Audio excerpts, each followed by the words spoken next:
Hi, my name is Pat. I used to be a state corrections officer for 20 years to be exact. Um, the joke is the devil tried to put me in prison. God put me in there to show me what I missed. I was a little hellion when I was growing up. I used to love to fight. I got my butt whipped more times than I can count, but I always came back for more.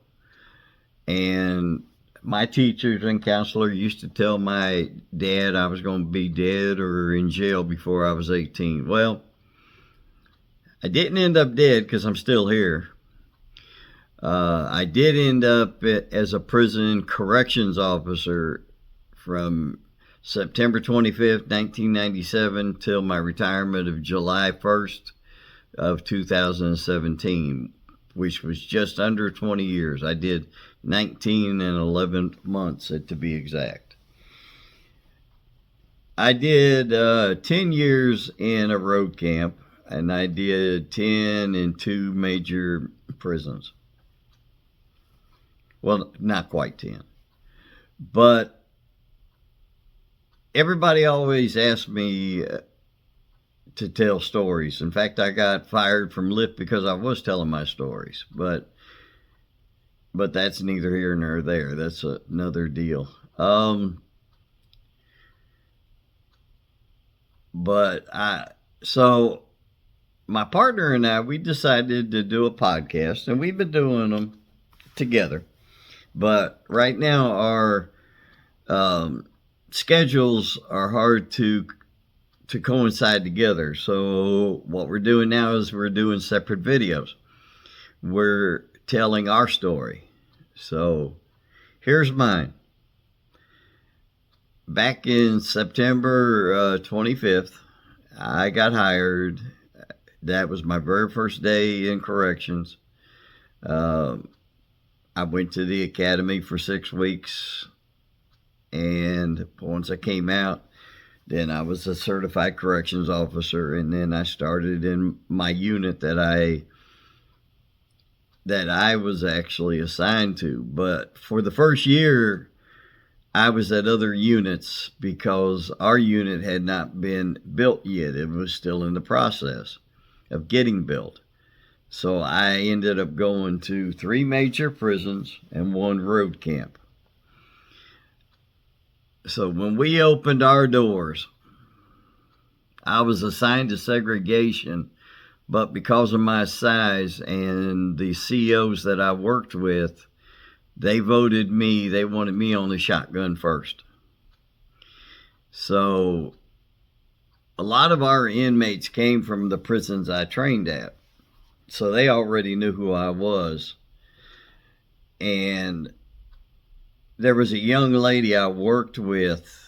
She was in the booth as a control booth officer, and I was the shotgun officer. And we had 4 housing units, 1, 2, 3, 4. The first 2, 1 and 2 were GP.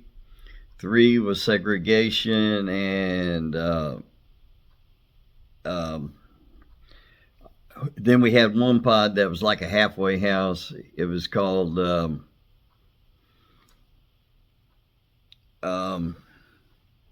I'm sorry, I forgot what it was called.